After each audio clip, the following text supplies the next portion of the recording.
Les habla Esteban Aymerich. Esta pasión y criterio amplio por las artes del entretenimiento me han llevado a ser cosplayer, panelista, artista en ya 2 décadas, habiendo siempre compartido cuánto y cómo somos en ello. Nuestro estilo de vida geek no hace más que crecer, cada vez hay mucho que hablar, actualizarse y celebrar. Sea en cine, redes, animación, videojuegos, música, cómic y muchas más artes, hobbies y temas. Y les hablo desde aquí como Aymerich of the Hype. Aymerich of the Hype.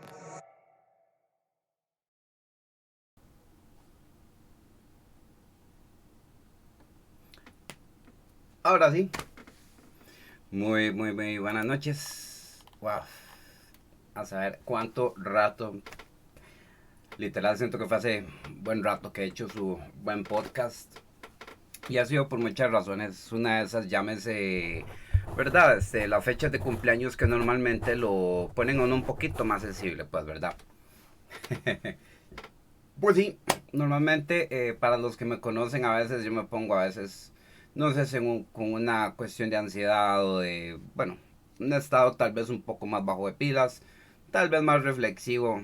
Estoy todavía entendiendo qué es, pero normalmente hay como ese bajón en muchos aspectos y bueno, más bien me alegro mucho de poder haber, bueno, venido con un tema muy bueno, con una de las mejores sorpresas de este año. Y por supuesto, como lo dice el título, eh, y pues he estado debatiéndome cómo lo empiezo, cómo puedo empezar a comentar sobre este gran trabajo, ¿verdad? Esta gran, o sea, que deriva de otro nombre que sonaba mucho en el underground del culto, por decirlo así, ¿verdad? Así es. Muchos de ustedes han visto un gran hit llamado Sandman en Netflix. Ha sonado por lo alto y lo ancho por muchísimas razones y aquí quiero pues dedicarme a ello porque así es, el solo estreno de este trabajo es un suceso, es algo que hay que comentar y que quiero pues sentarme a contarles porque ha sido una de las sorpresas, no solo una de las sorpresas más agradables, sino que también ha sabido llegar de muchísimas formas y, o sea, es que solo recordar todo lo referente a esta obra de Sandman es algo hermoso, es algo que quiero de verdad contar con mis puntos de vista después de tener tal vez poco más de una semana de haber estrenado este trabajo. Estamos hoy en el 17 de agosto. Este trabajo se estrenó a puros principios de este mes de agosto del 2022. Y bueno, podemos ir atrás para darles un poquito de contexto porque estamos hablando de Sandman. Y esta es una de las tantas razones. Vamos por aquí, ¿verdad? Empecemos primero con lo que es mi historia con respecto al personaje, a lo que es este trabajo.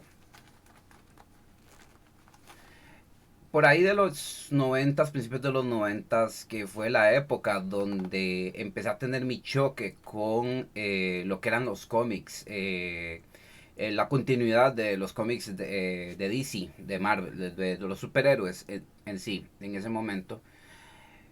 Era un choque porque estamos hablando de que aún si yo hubiera visto la película de Batman de Tim Burton, que para mí fue un antes y un después, pues no me preparó tanto para ver que de un pronto a otro teníamos en la tele a unos super amigos, teníamos a un Superman o un Batman, que eran por supuesto que salvaban el día y todo esto, y de un pronto a otro veo unas revistas donde vemos a un Superman de pelo largo, otro con partes de metal bastante grotesco, otro más joven con una chaqueta negra, y también vemos a un Batman que tenía la cara completamente tapada, con una armadura y con unas garras de metal.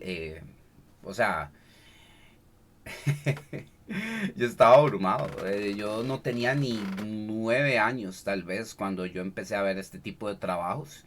Y, y bueno, conforme pasaban los años empecé a tener más acceso a ese tipo de publicaciones.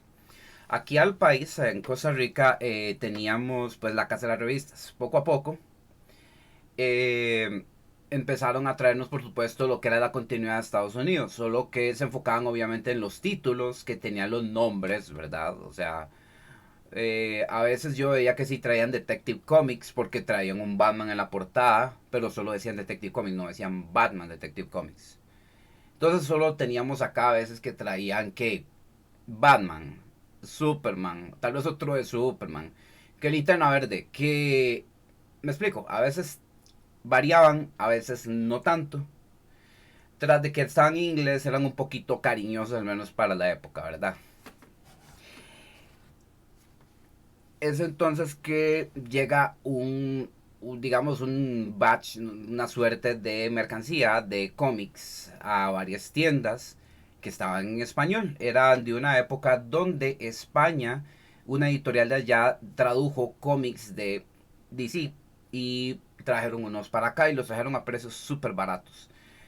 Ahí fue donde entonces ellos habían traducido bastante lo que era esos cómics que yo había visto en inglés, pero ahora los encontré en español.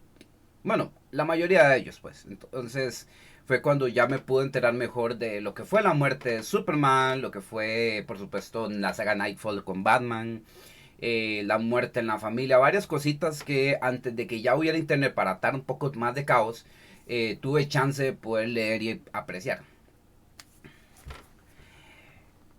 ¿Y por qué explico esto de los superhéroes? ¿Por qué estoy comentando esto de como mi acceso a los cómics? Porque es muy sencillo. Es en lo que eran nuestras publicaciones de ediciones 5 en ese momento, pues no se limitaban a solo traducir Batman, Superman, superhéroes, no. En los anuncios y contraportadas de estas ediciones españolas fue en donde entonces yo llegué a conocer a Hellblazer. Y Hellblazer, por si tal vez no lo enlazan, es el cómic donde sale el personaje de Constantine originalmente. Ahí fue trabajo de Alan Moore, por supuesto, que ha sido el papá de ese personaje. Y fue entonces donde vi este tipo de cómics. Y es curioso porque, como les digo, tuve este choque de ver un Batman sumamente oscuro, bastante violento. Un Superman que tenía una pinta de rockstar. Me explico.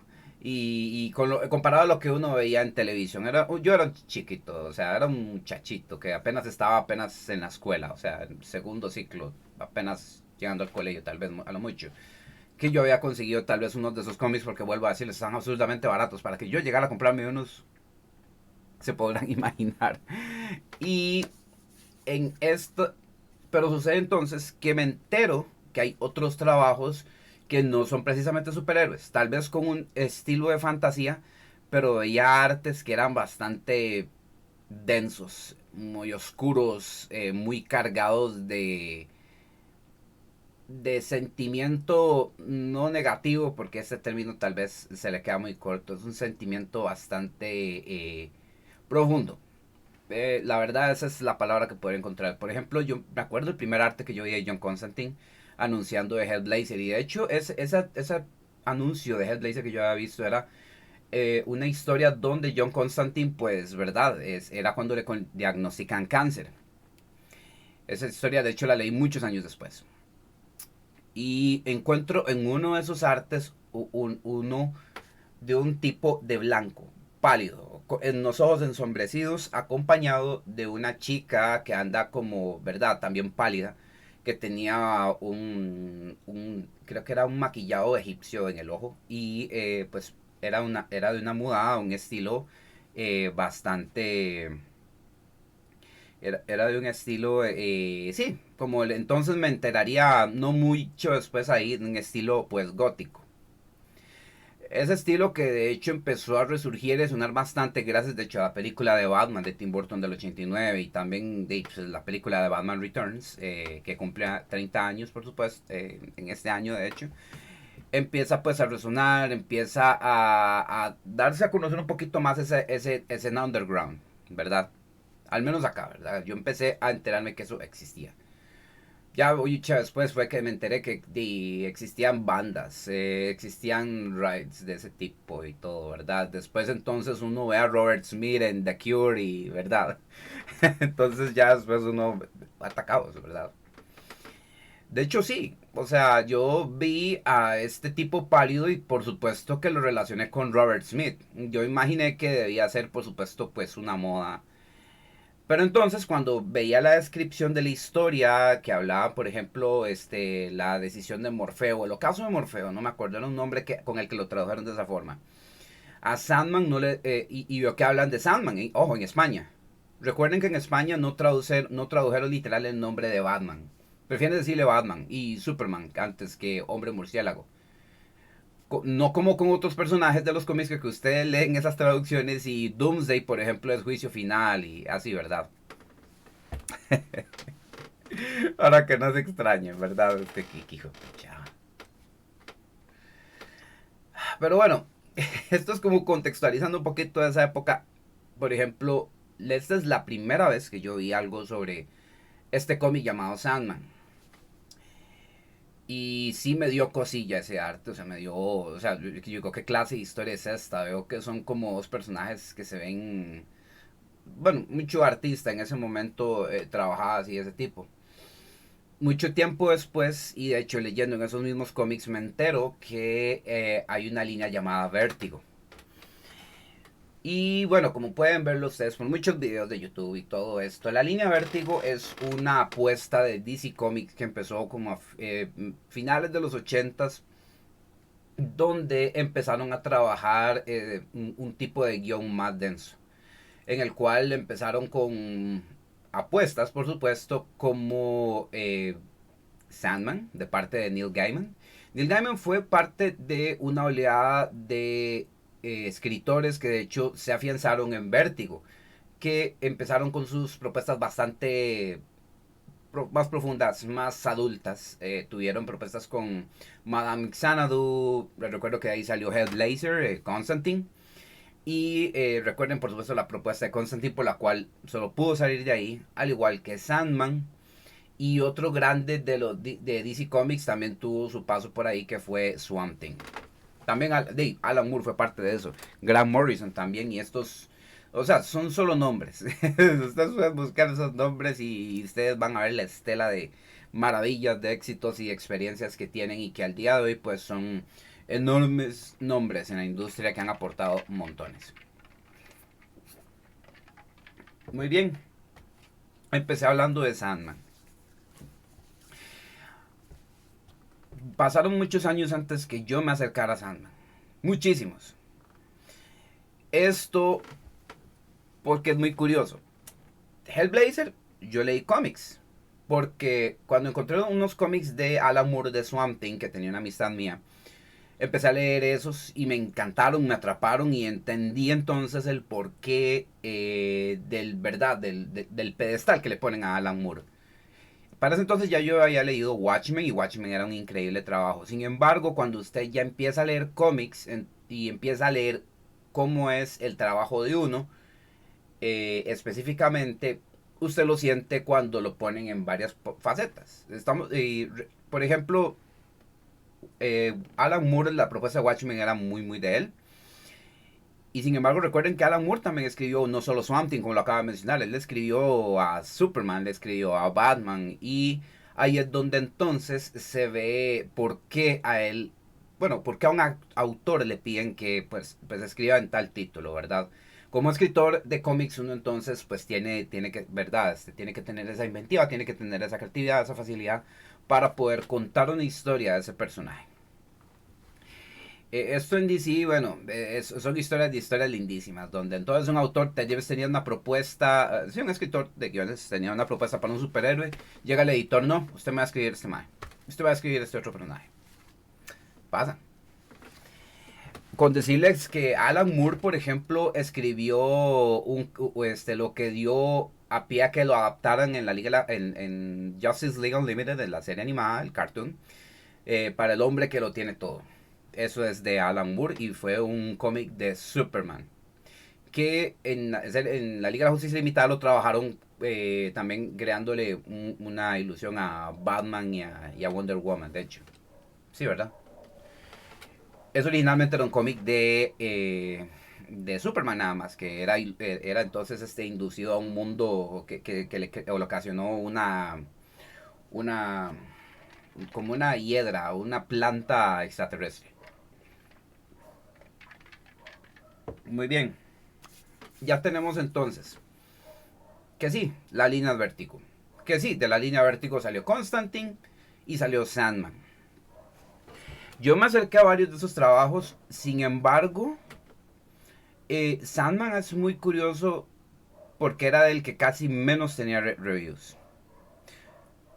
Pero no así encontraba gente que era muy dolorosa, o sea, que era muy, digamos, muy picky, muy específica en las cosas que leía, tanto en cine como en libros. De un pronto a otro me doy cuenta que esa persona leyó un cómic. O sea, o se dignó a hablar de un cómic que de verdad le llegó bastante. Y eso era como sinónimo de calidad. Era sinónimo de que sos alto nivel porque te dignaste leer un cómic que no era de superhéroes, pero porque es bueno. Y por años yo recibí ese tipo de feedback de Sandman. Nadie me contaba nada, nadie me explicaba tramas, solo conocía los personajes. Con el tiempo yo empecé pues a hacerme de mis cómics, empecé a coleccionar y empecé a pues a ver cómo inclusive el trabajo de este creador Neil Gaiman llegó a trascender tanto que es parte muy brava de lo que es bueno, en algunas ocasiones, ¿verdad? Del universo DC de superhéroes. Eh, pero obviamente está el respeto a la obra que se le ha tenido en DC, que por supuesto no es que metan a verdad, como ahora que ya conocen a Morfeo, o al Rey del Sueño, por supuesto. No es que lo metieran en macroeventos ahí a la par de Batman, Superman, Lenta, no. O sea, eso yo llegué a preguntármelo inclusive.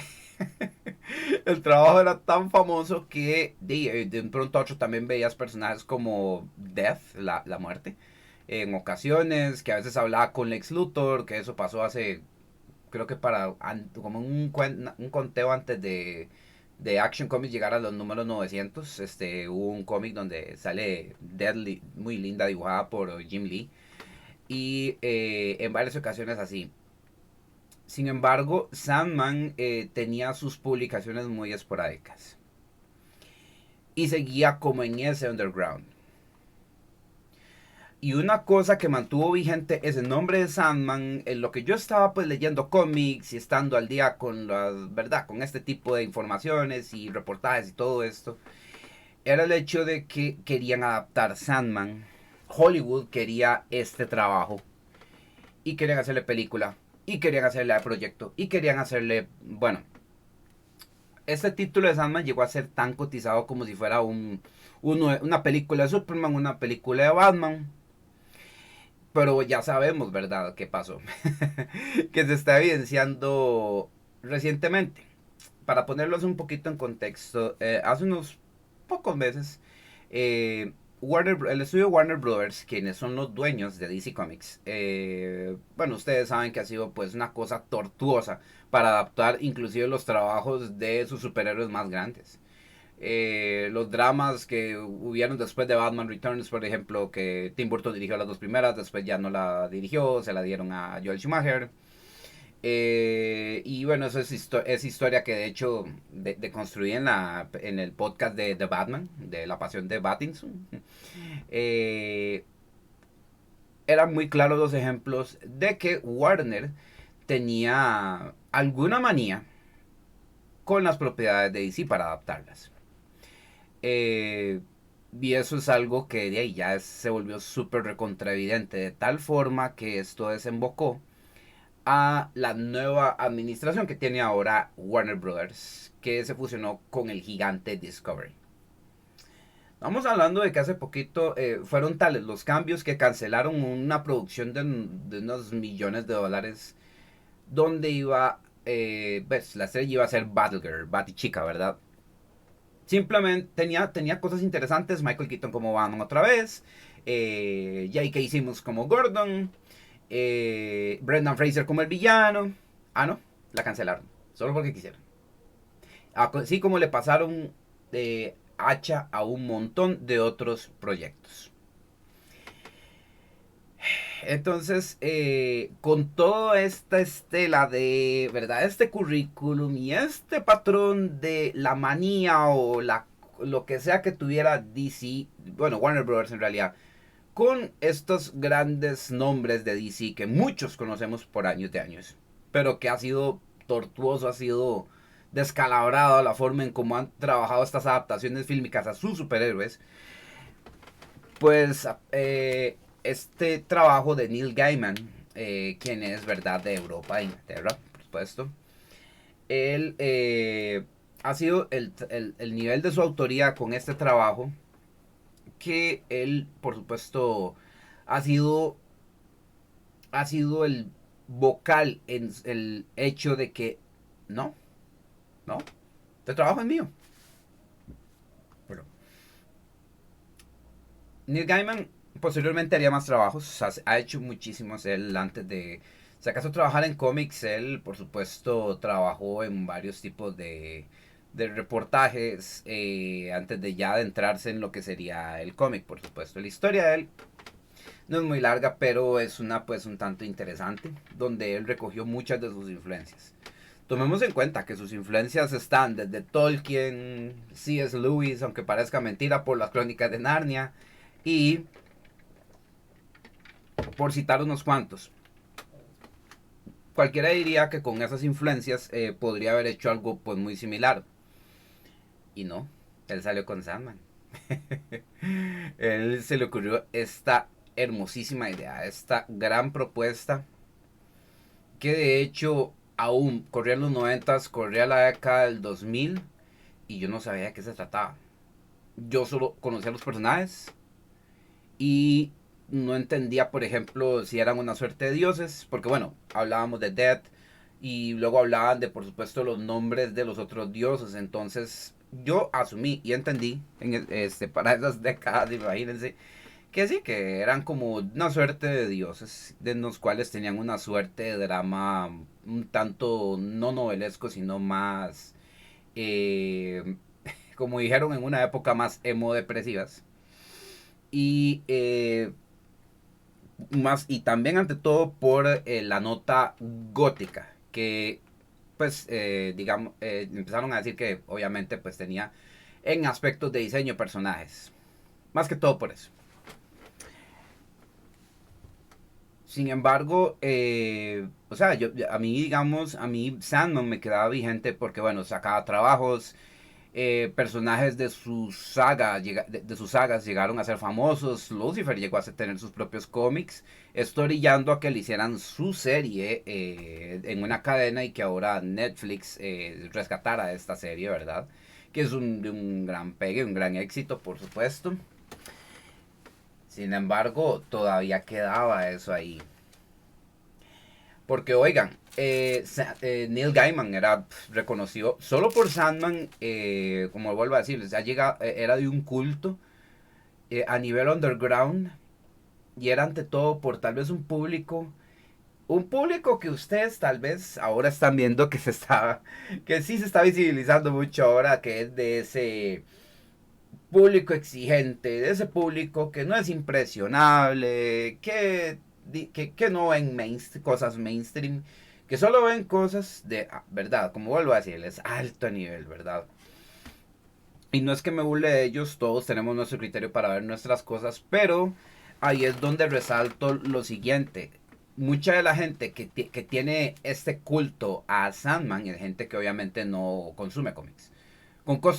Sí lee libros, sí lee y consume cierto tipo de cine, y a lo mucho han leído sobre el trabajo de Sandman en lo que a cómics se refiere. O sea, esa fama ni siquiera la tiene el único cómic que ganó un premio Pulitzer, Mouse. No. Sandman seguía ahí. Y por ese culto y ese pedestal en el que lo pusieron, entonces Hollywood lo quería. Y más productoras lo querían. Fue entonces que empezó a darse un boom de tal forma del trabajo de Sandman como en la década del 2000 más o menos. Y empezamos a ver a Neil Gaiman en un montón de trabajos. Empezamos a verlo en este trabajo de animación por computadora con actores de Beowulf. Que por ahí le fue más o menos. Llegó otro trabajo de él que adaptaron en una mega película, que al día de hoy considero mega película porque tenía un mega elenco, tenía una mega historia, unos mega actores, mega actrices y pues quedó también de culto, aunque tal vez no fue, verdad, recordada como otras, aunque debería por el gran, la gran escala de trabajo que tuvo, como lo fue Stardust. Chiquillos, vean, Michelle Pfeiffer, Robert De Niro, Charlie Cox y Henry Cavill antes de que sean nuestro Superman y nuestro Daredevil, ¿verdad? Ahí están. Y otro poco de actores como Mark Strong. Bueno, ahí pueden ver la película, gócenla, la verdad es un síntoma, la verdad. Neil Gaiman estuvo ahí. Le adaptaron un libro que se llama American Gods. Ustedes me imagino que hace no muchos años, tal vez uno o dos años, Amazon Prime así spameada hasta por todas las esquinas posibles donde tuviera esquina publicitaria. Un señor que había salido en John Wick diciendo: no creería si te lo dijera. Eso es de un libro de Neil Gaiman. Porque sí, Neil Gaiman hizo muchísimo más que Sandman. Y pues bastante, o sea, de cuando en cuando le piden, ocupamos que escribas esto, ocupamos que nos hagas esto, y él, por supuesto, de cuando en cuando era así, que podía aparecer. Y en esa época también, por el trabajo que él tenía, él era elusivo en ir a convenciones, a firmar cosillas por aquí y por allá. Después empezó a tener un poquito más de tiempo para eso, a como tengo entendido. Pero fue tal el punto que él había sacado un libro que creo que se llamaba Norse Mythology. Y de hecho una amistad mía llegó y lo topó en Canadá, si mal no me equivoco, donde sí se pudo tomar una foto con él. Pero ojo, en una firma de libros, o sea, no en una convención. No, y si iba a convenciones eran muy poquitas, muy poquitas. O sea, ¿me entienden? Todo este lapso, todo este lapso que él trabajó, le bretearon, él ayudó, produjo, escribió. ¿Qué pasó con Sandman? Yo siento, y de hecho, o sea, podrán dar los reportajes que quieran, pero si ustedes hacen un seguimiento como esto que les he estado dando yo, y conste que yo nada más leo un tanto el acontecer y me entero de que eso, es que Neil Gaiman estaba tirando huesos, porque le estaban pidiendo Sandman. Y a lo mucho tal vez sacaron a Lucifer. A Lucifer Morningstar para esta serie con esa serie que ahora tiene Netflix.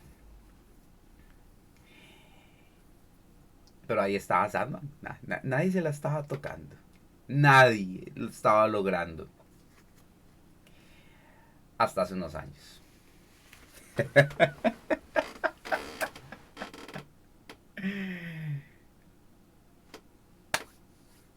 Ay, estimados. Aquí es donde empieza lo bonito. Aún me acuerdo cuando en este lapso de estos 2 años que empezamos a tener pandemia, estábamos encerrados, empezaron a surgir mucho los streamings. Dígase Netflix Geek, ¿verdad?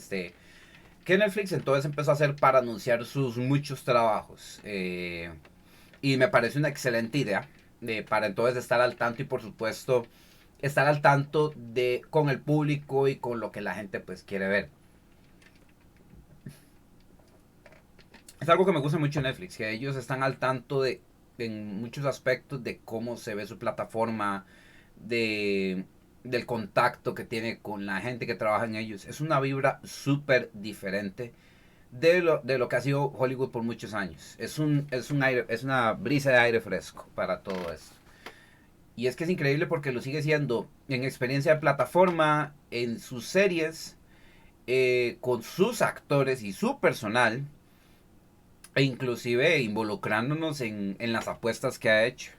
Que nos enteramos que ha tenido un bajón en la bolsa. Que nos enteramos que tiene que cambiar sus directrices en lo que es compartir cuentas. Todo el mundo se da cuenta. Es como si fuera, no sé, la noticia de la cadena nacional de la República, digamos, algo así.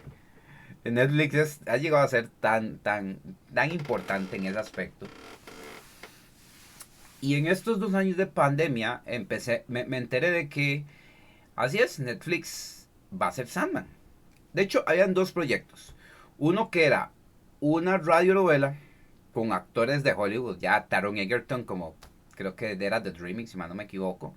Y otros actores que iban pues a hacer esta radionovela. Yo, bueno, radionovela sí, ya, obviamente seguro no, él no va a dar el brazo a torcer tan fácil, ¿verdad? Para que le adapten eso ahí. Yo, está bien, pueden llegarle.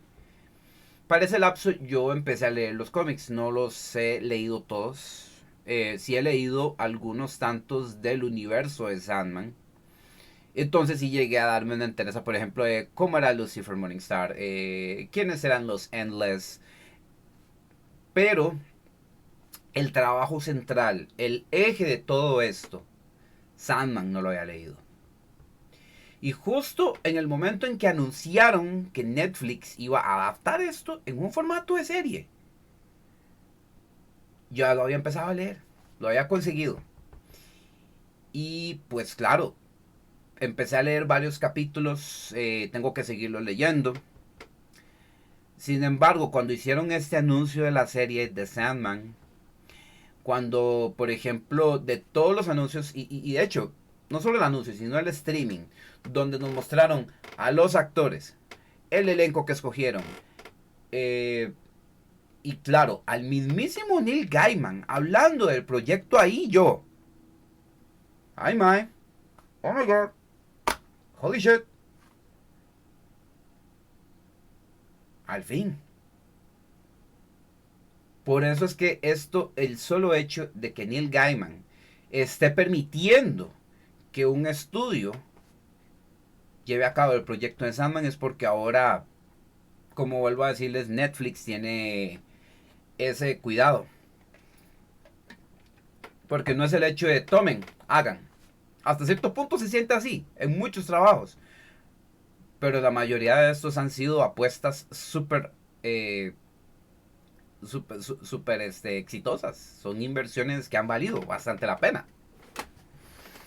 Este año hemos tenido las bombas más grandes de ese tipo de apuestas que ellos tomaron. Stranger Things 4, Sandman y hace, bueno, ayer que se nos terminó Better Call Saul.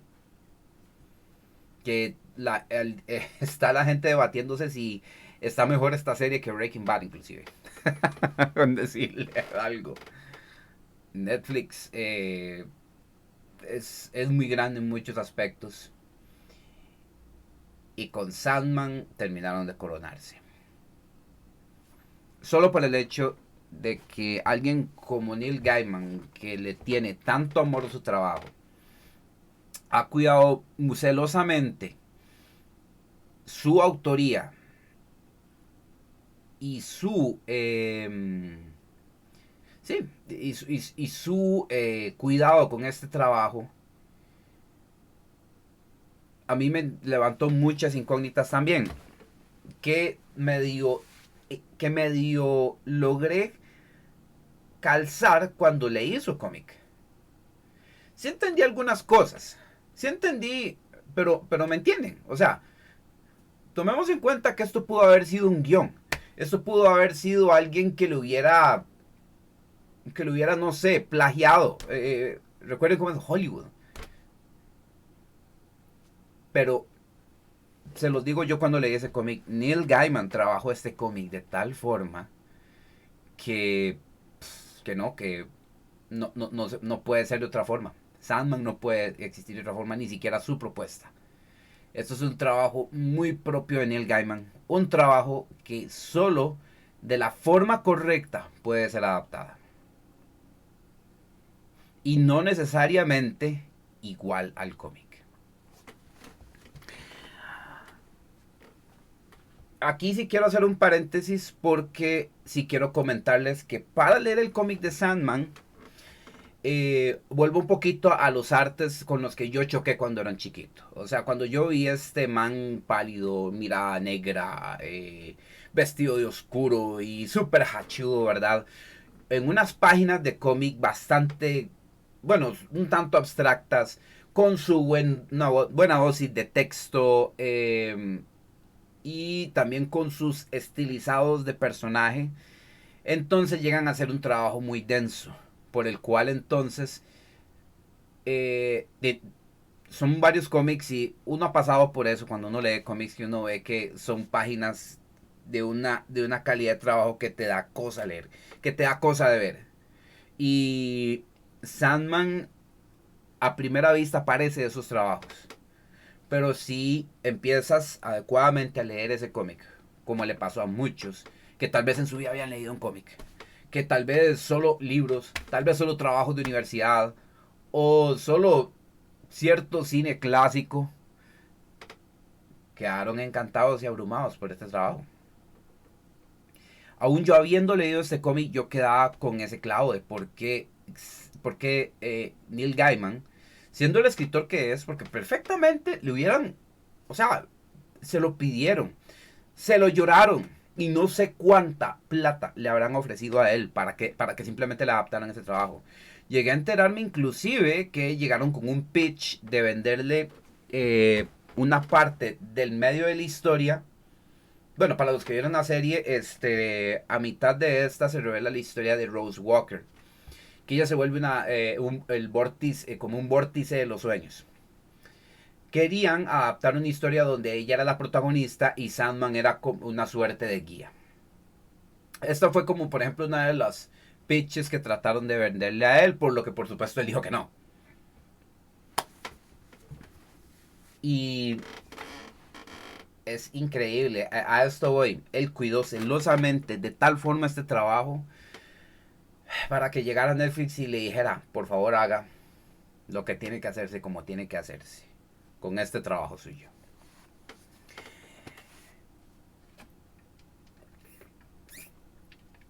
No es mentira. Desde que se anunció este trabajo, se anunciaba el casting, los actores que fueron eligiendo para ese trabajo. Neil Gaiman fue uno de los primeros, y eso, o sea, toma en cuenta que Neil Gaiman antes con la prensa casi no hablaba, era prácticamente un rockstar, pero él pasaba ocultándoseles, o sea, él prácticamente casi, si había entrevistas, wow, ¿verdad? Y ahora con la era de internet también él como que está ocupado, y esa digamos que es su excusa. Y palabra, muchos que por ejemplo lo seguimos por las redes, que él apenas sí tenía, y que muchos de hecho una compa me dijo que lo conoció por Coraline, que sí es cierto, por cierto, Coraline es de Neil Gaiman también, aunque no lo crean. Llegaron y wow, entonces empezaron a ver que el man empezaba a hablarse con gente, ojo, en Twitter. Y eso ya es decir mucho. más de alguien con... Ustedes ven a Neil Gaiman y él tiene... Ustedes lo ven, él es una persona pues bastante cauta, una persona bastante gentil. Alguien que tiene también, ustedes ven que tiene esto gigantesco, una mente increíble. Y que conoce bastante. Por algo los libros, la larga lista de libros que él tiene. Y, y sigue trabajando.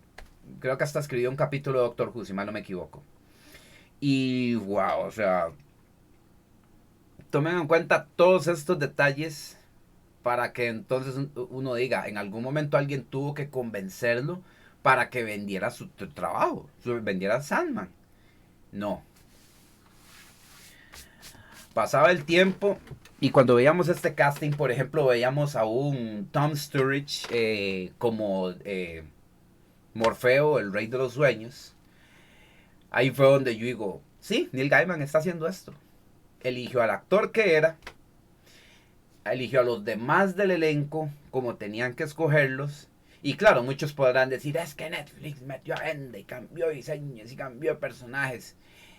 Empezaron a aparecer muchas red flags con esas personas en muchos aspectos. Y no voy a profundizar en eso porque de eso no se trata.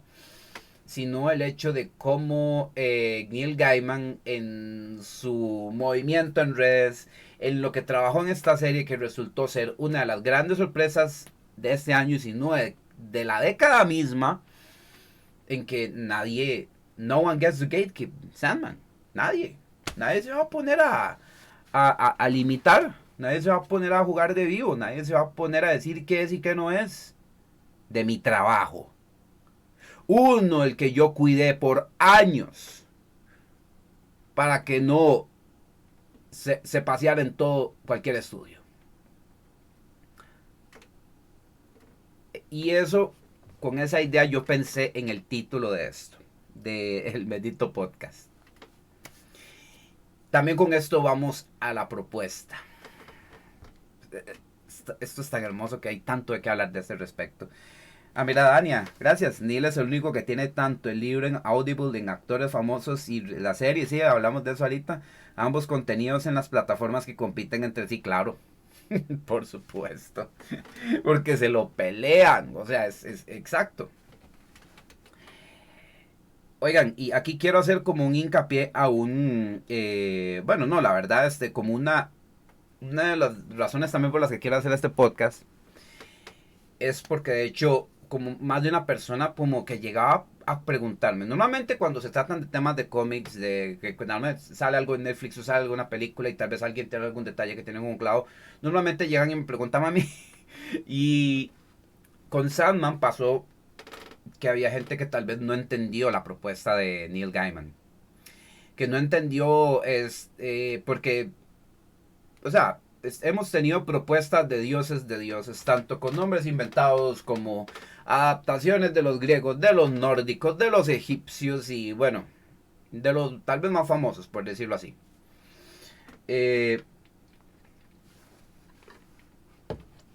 Me han llegado con esa pregunta porque a pesar de que la serie explica muy bien y sitúa excelentemente bien, la propuesta de Neil Gaiman a muchos tal vez no les calza, no les queda esta propuesta que él tiene. A mi parecer es de lo más fascinante de esto. Neil Gaiman trata esta historia sobre cómo en esas casualidades de verdad, en esas casualidades que juntan rituales, planetas alineados, cuestiones del universo mismas, un autollamado brujo al que digamos Neil Gaiman hizo muy bien su tarea, como ustedes pueden verlo, a este brujo Burgess, al que caracterizó como una suerte de un excéntrico millonario en Europa, como lo fue Aleister Crowley, que tuvo su suerte de culto, lo tiraron satanista, y bueno, todo esto. Se valió de la idea de que él, al ser un entregado a las artes místicas, al ocultismo, logra atrapar, en lo que quería atrapar a la muerte, en vez de eso, atrapa a lo que es al rey del sueño. Suena como, sí, suena como un cuento de hadas. Suena como muchas otras historias, hasta inclusive a una versión, a una historia tica de un tal carajo llamado Ubieta, que dejó encerrado a la muerte en el palo de mangos. Sí, en el palo de mangos, sí. Una leyenda popular, muy muy graciosa, hasta contada en radio, yo me acuerdo. Bueno, ustedes saben, de este tipo de leyendas, este tipo de historias que tienen este corte fantasioso. Muy bien. Aquí Neil Gaiman nos muestra su propuesta de cómo entonces serían, si hubieran entes poderosos encargados del fluir del universo como tal, empieza a humanizarlos de una manera que nos explique mejor el fluir de este universo. No un dios que llegó a hacer hazañas, un dios que simplemente porque era dios empezó a a crear otros dioses que le ayudaran a sostener el asunto. Bueno, les recuerdo que los dioses tenían propuestas bastante parecidas a los superhéroes en muchos aspectos actuales. También propuestas más filosóficas como eran los egipcios, que resultaron ser como una junta de los dioses de una región de Egipto, luego con otra. Eso de hecho lo explicó Neil Gaiman en un video que vi hace unos días. Él toma en cuenta todo eso y nos dio una visión más densa, una propuesta que tiene demasiado sentido, pero que no podemos siquiera tampoco señalar o entender. Neil Gaiman, en lo que nos pone la propuesta del Rey del Sueño, nos muestra que hay otros seres y que otros que inclusive fueron conocidos en otro tipo de religiones, otro tipo de estudios de este tipo de mitologías, tienen cabida. Por ejemplo, el mismo Morfeo, el dios del sueño, el rey del sueño, tiene su reino de los sueños, que tiene sus reyes, tiene sus reglas y tiene por supuesto su forma de adaptar y evolucionar y no quedarse ahí. Eso es algo que me tuvo impresionado. O sea, tenemos a un rey que tiene un nivel de responsabilidad, pero que también es amplio en su sabiduría, pero ha sido humanizado de una manera tan interesante que en los cómics se percibe y se disfruta bastante. Y entonces te da mucho clavo en saber qué es lo que le va a pasar a un ser que no se va a morir, que no... sí, fue capturado, pero que tiene sus preocupaciones, que tiene sus responsabilidades y queremos saber hasta dónde llegan esas responsabilidades. ¿Para dónde va todo esto? Neil Gaiman se basó en una enfermedad que hubo, de la que tengo que investigar un poquito más porque había muy pocas notas, sobre una enfermedad que hubo, no pandémica tal vez, donde hubo mucha gente que entonces caía como desfallecida, dormida. Gaiman se valió de este precedente para entonces explicarnos el efecto que tuvo el haberlo encerrado a él. Y los resultados que esto conllevó. En lo que estuvo encerrado y en lo que fue liberado, y al involucrarnos a más personajes que se acercaron a lo que eran sus poderes, a lo que eran sus sueños y pesadillas, y a su reino de sueños, por supuesto,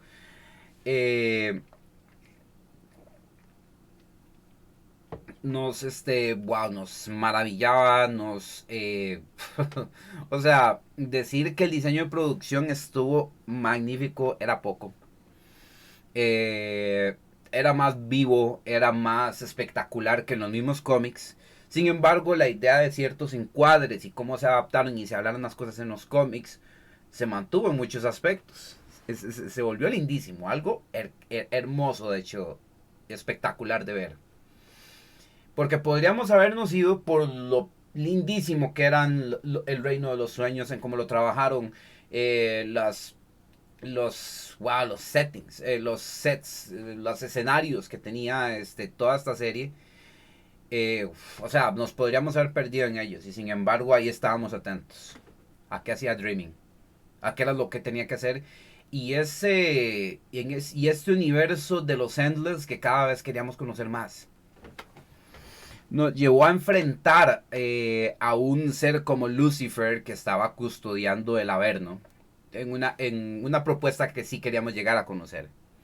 Esto ya tenía un extra de muchos que ya conocimos un Lucifer, pero que mucha gente se extrañó de que de hecho contrataran a la actriz Gwendolyn Christie de Game of Thrones, que hizo a Brienne de Tarth, y otros papeles por los cuales la contrataban pues por su gran tamaño y por su verdad, por su físico ante todo, más que todo muchos se iban por eso.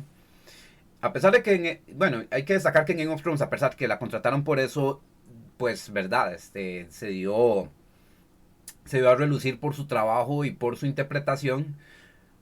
Pero esto me lo dijo de hecho una amiga mía que también le gusta mucho destacar el trabajo de actuación. entrega de este tipo es que aquí, esta serie teniendo el super elenco que tuvo, no es que no los pusieron porque íbamos a ver a los actores, no. Los actores hicieron su parte. Y no te vas a acordar de otro trabajo que hayan hecho ellos. Como fue el caso de Gwendolyn Christie. Usted no vio a Brienne de Tart. Usted no vio a Tom Ellis. Usted vio a Lucifer de Neil Gaiman también. A pesar de que Neil Gaiman ha dicho que básicamente Lucifer, mi inspiración para el diseño personal fue David Bowie. Si hubiera estando yo al rato lo hubiéramos tenido ahí interpretándolo. Pero esto también es Neil Gaiman. Este es el Lucifer de Neil Gaiman. Y Gwendolyn Christie nos lo demostró.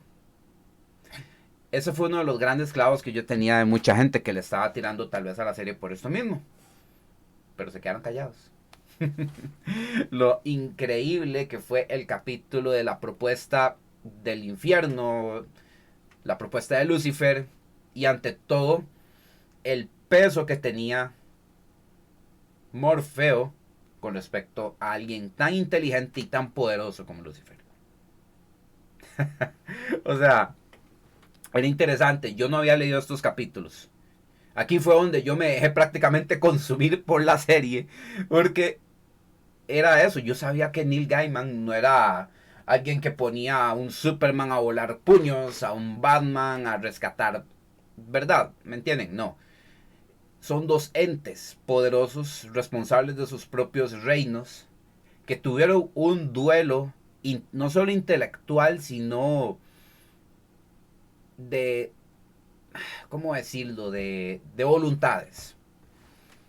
Y, o sea,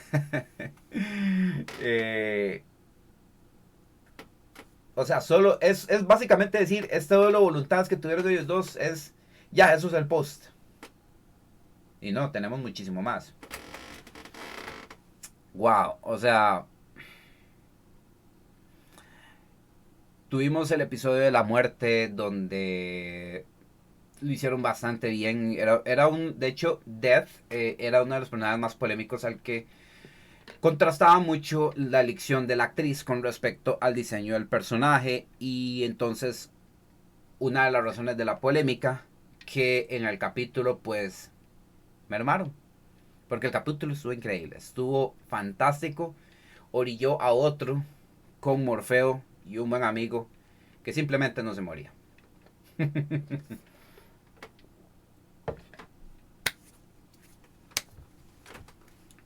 Siguen estas historias y me encanta porque trabajaron estas tramas y subtramas en un hilo de todo lo que estaba llevando Morfeo después de haber sido capturado. Hay más consecuencias, tiene que darse cuenta de que tiene que pues, recuperar sus tools, su rubí, su arena, para poder entonces seguir cumpliendo con su cometido.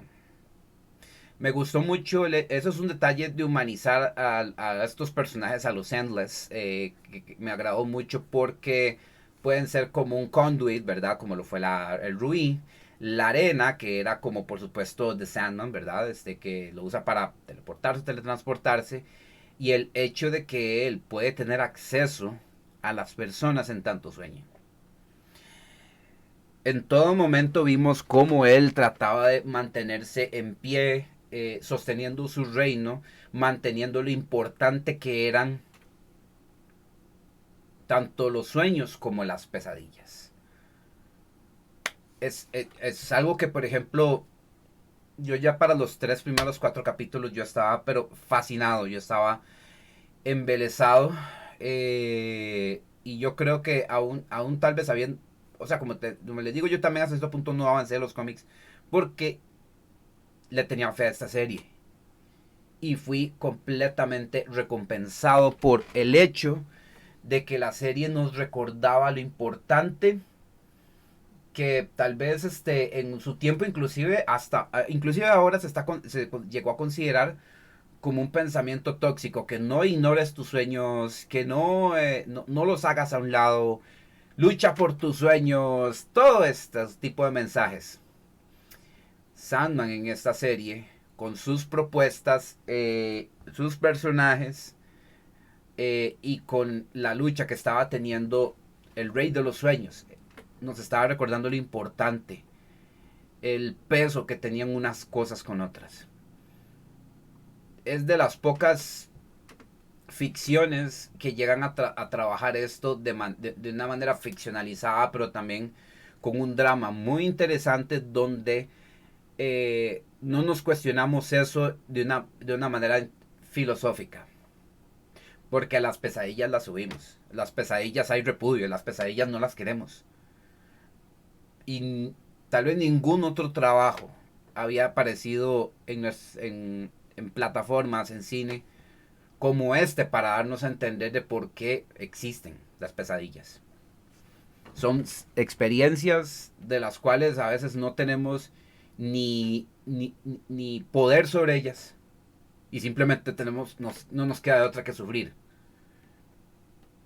Y el Rey de los Sueños está consciente de eso y tiene que velar por el que existan. Y por el que se mantengan ahí. Y entonces, wow, o sea, yo estaba maravillado porque, por lo mismo, Neil Gaiman nos da esa suerte de respuesta, nos da esa explicación que muchos hemos querido pues evitar sobre ese reino que hay en nuestras mentes, que hay en adentro de nosotros, que a veces no tenemos control sobre.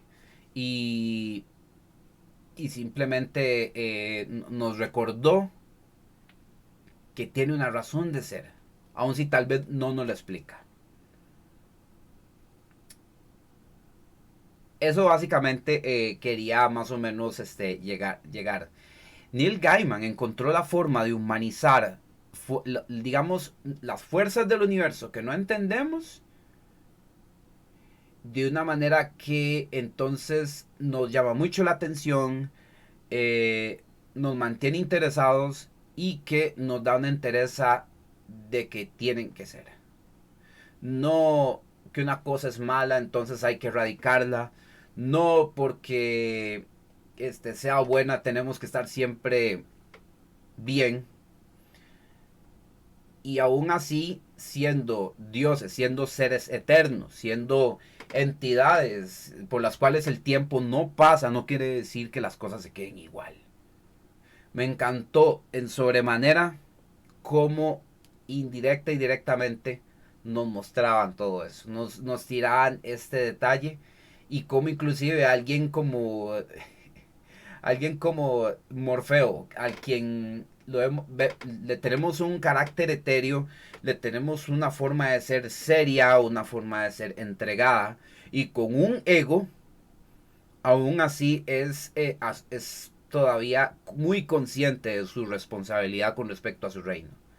Con lo cual, por supuesto, aún comete sus errores, comete sus presunciones que no desestiman su forma de ser sin fin, que no se va a morir, que no, o sea, comete errores con los cuales, por supuesto, entendemos que puede llegar a tener al ser alguien, a pesar de que haya vivido mucho tiempo y haya cometido muchísimos errores.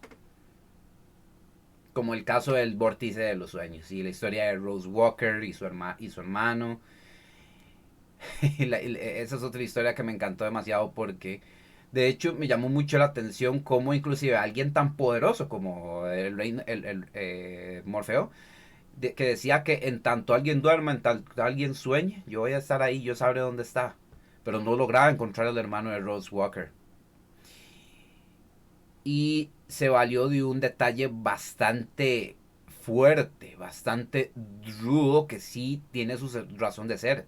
El hermano de Rose Jet, si no me equivoco, el hermano de Rose Walker, el Morfeo no podía localizarlo porque estaba inducido y encerrado por una pesadilla.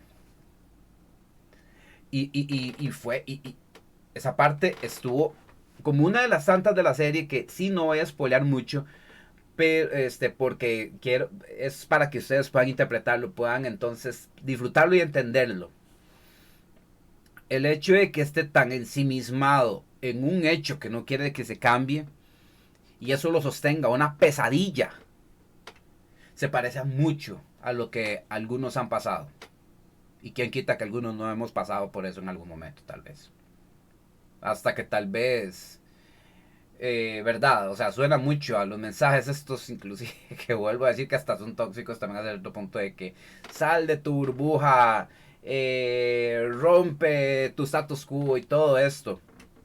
Esto que le pasó a Jed con esta pesadilla, que le estaba alimentando ese sueño de que él era un superhéroe, él era The Sandman y todo esto.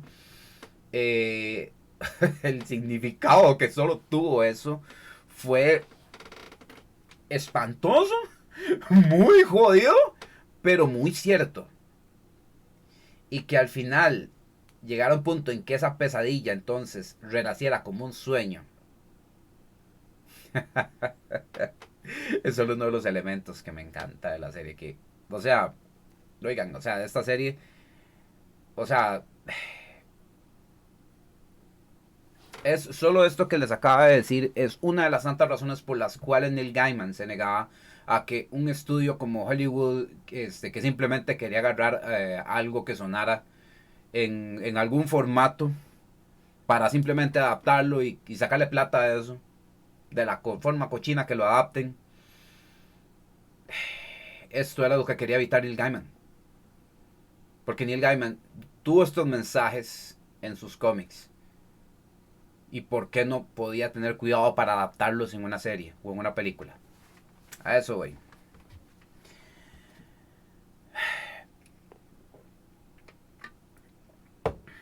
Yo llegué a la conclusión de que cuando yo vi esta serie, bueno, poco antes de que terminara de ver esta serie,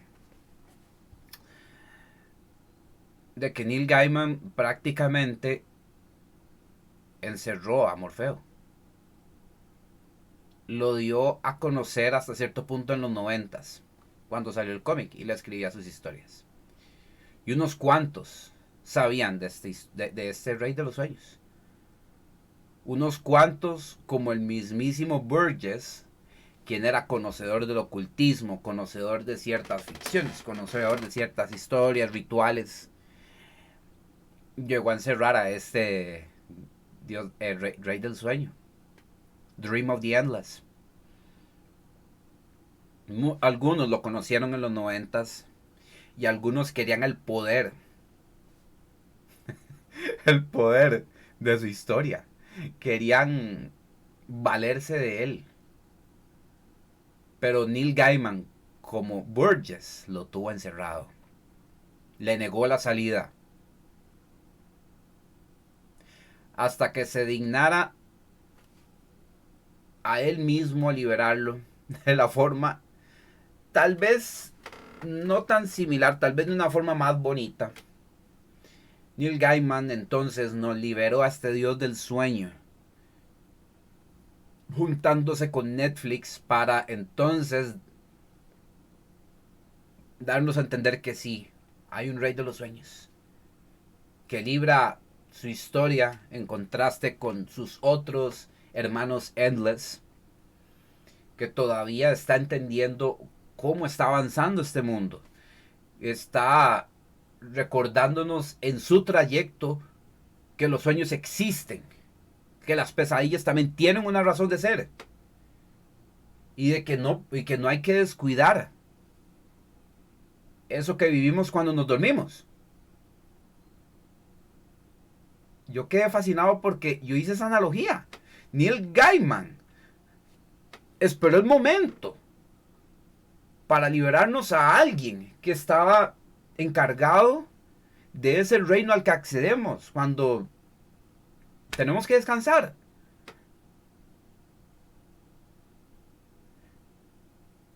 Y que por más que tenga términos científicos, tenga ciclos de este tipo, encontró la forma de unificar nuestra forma de prosa, nuestra forma de narración de los últimos años para acá, junto con un fenómeno super místico, pero que tiene su razón de ser en un reino del cual no tenemos dominio la mayoría de las veces.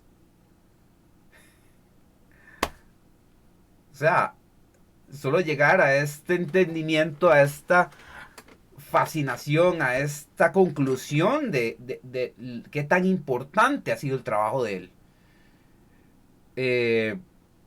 Como yo lo dije de hecho en un videito, que tuve que decirlo, hasta lo subí creo que en un reel. Esto a los que hemos sido artistas, esto a los que hemos tenido grandes preguntas con respecto a eso, a ese reino, literal, a eso que tal vez no nos acordamos cuando nos despertábamos o cuando eso que nos despierta asustados, eso que nos despierta tal vez con lágrimas, eso que inclusive nos hace artistas, eso que nos hace pensar y ensoñarnos con ángeles, dioses, parientes que se nos fueron. Todo esto que enlaza y que básicamente lo tenemos en los sueños y lo que esto significa y la humanización que le dio Neil Gaiman.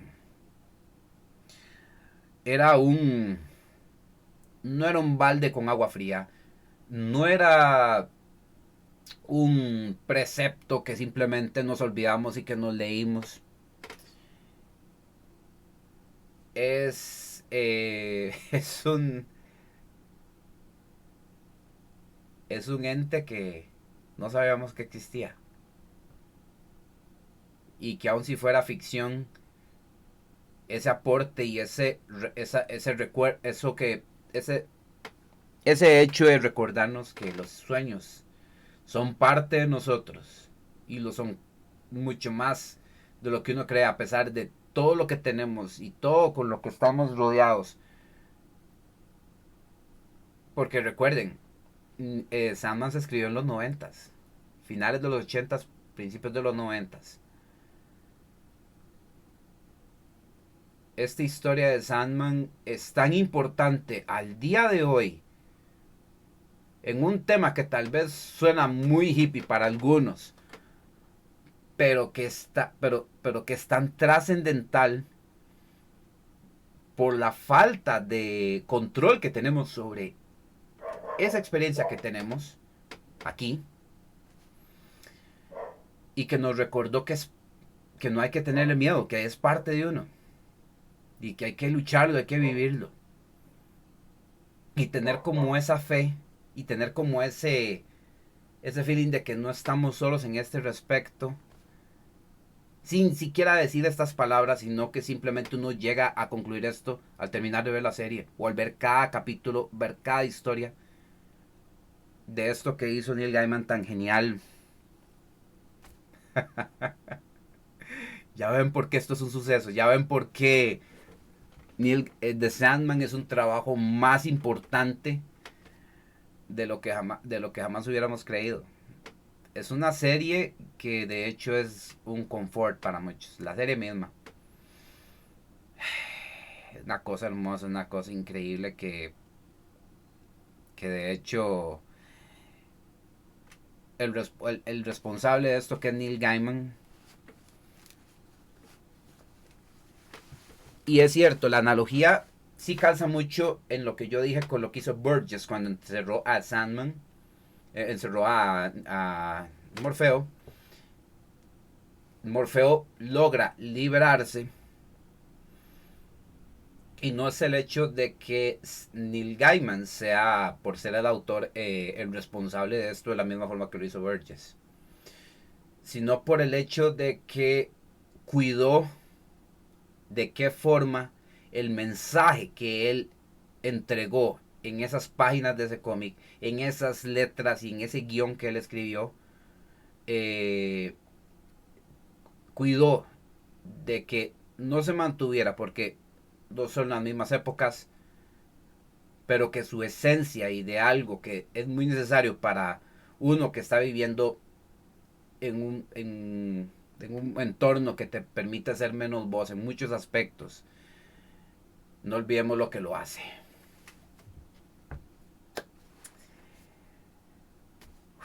Wow, wow, wow.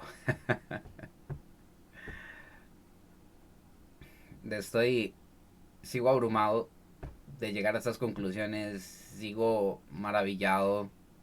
Ustedes saben lo que yo romantizo este tipo de... Bueno, cuando uno disfruta una historia, cuando uno disfruta un texto que le llega bastante y uno quiere decir tanto.